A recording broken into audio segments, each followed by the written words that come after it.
भाई लोग, भलाई WWE में सबसे ज़्यादा फैंस रोमन रेंस के हो, लेकिन जब रिंग में ब्रॉक लेसनर आते हैं तो मानो दूसरे रेसलर्स को सब भूल ही जाते हैं। ऐसा इसलिए जब भी बीस्ट WWE में आते हैं तो तबाही ज़रूर मचाते हैं और जो भी उनसे टक्कर लेता है तो उसे जब तक हॉस्पिटल न पहुंचाए तब तक ब्रॉक लेसनर चैन की सांस नहीं लेते। और ब्रॉक लेसनर अभी के लिए WWE के सबसे महंगे रेसलर है, जो कि WWE में सिर्फ मेन इवेंट में मैच करते हैं और हर मेन इवेंट मैच के लिए बीस्ट $5 लाख लेते हैं। अगर आप ब्रॉक लेसनर या किसी और के फ़ैन हो तो नीचे कमेंट करके ज़रूर बताना और हमारे इस नए चैनल को सब्सक्राइब ज़रूर करना जिसका नाम है बलोच टीवी।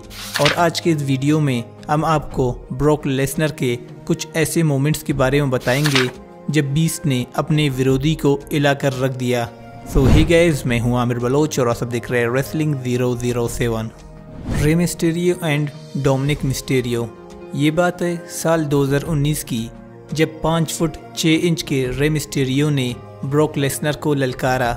इस बीच ब्रॉक लेसनर ने रे मिस्टेरियो को बैक स्टेज ढूंढते हुए किसी और की गाड़ी का दरवाज़ा ही तोड़ दिया और इसके साथ कमेंट्री पर बैठे हुए ड्यू मैडम को ही टेबल पर F5 मार दिया।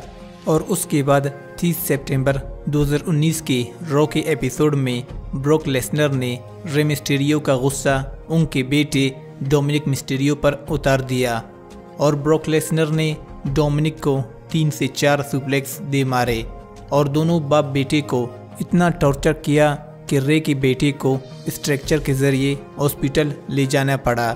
और फिर 2019 के सर्वाइवर सीरीज PPV में दोनों बाप बेटे ने मिलकर बीस्ट का सामना किया, लेकिन बीस्ट को हरा नहीं पाए।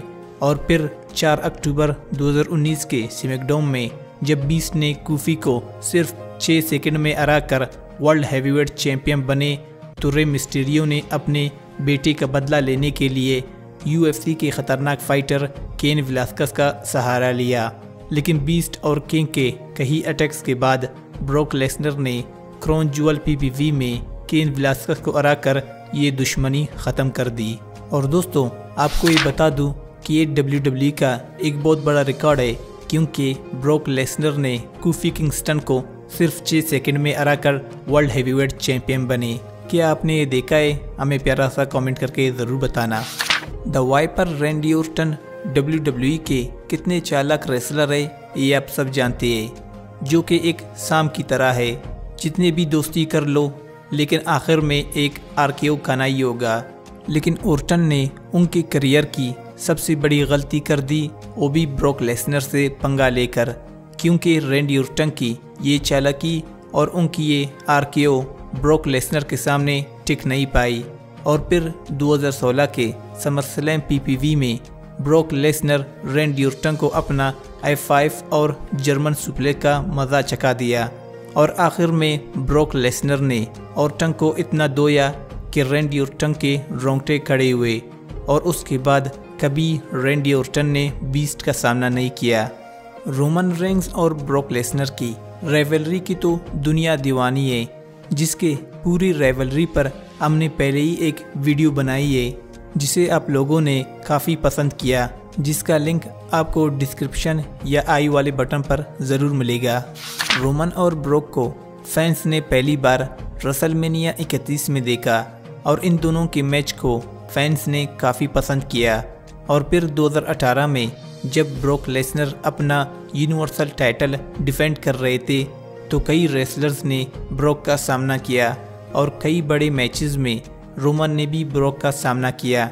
लेकिन इस राइवलरी के बीच रेसलमेनिया 34 में फिर से रोमन और ब्रॉक का मैच हुआ और इस मैच में इन दोनों ने एक दूसरे को काफ़ी बुरी तरीके से मारा। लेकिन जब लास्ट में ब्रॉक लेसनर ने अपना ग्लव्स निकाला तो सब समझ गए अब रोमन की तो खैर नहीं। और ब्रॉक लेसनर ने रोमन के चेहरे पर इतने पंचेस मारे कि रोमन का चेहरा पूरे तरीके से खून से लथपथ हुआ और लास्ट में F5 मारकर ब्रॉक लेसनर ये मैच जीत गया।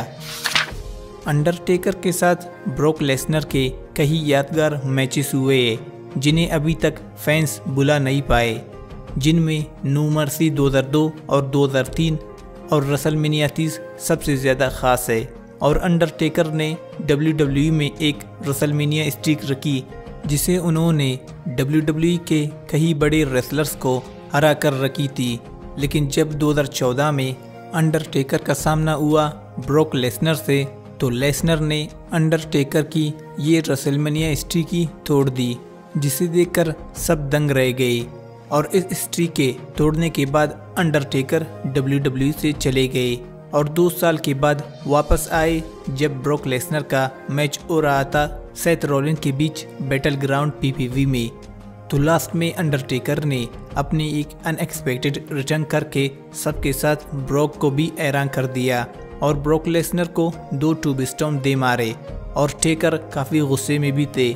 और इसके बाद ब्रॉक और अंडरटेकर के बीच 2 PPV में मैचेस भी हुए, जहां एक मैच में ब्रॉक लेसनर जीते, लेकिन रेफरी की वजह से ये मैच अंडरटेकर के नाम हुआ। लेकिन एक मैच हेल इन अ सेल में ब्रॉक लेसनर ने अपनी सारी बढ़ास इस मैच में अंडरटेकर पर ही उतार दी और इस दुश्मनी को इस हेल इन अ सेल में ही ख़त्म कर दी। और दोस्तों, कैसी लगी आप लोगों की वीडियो हमें प्यारा सा कमेंट करके ज़रूर बताना। और दोस्तों, अगर ये वीडियो को लाइक करना, चैनल को सब्सक्राइब करना और बेल आइकन ज़रूर करना। तब तक के लिए अल्लाह हाफिज़।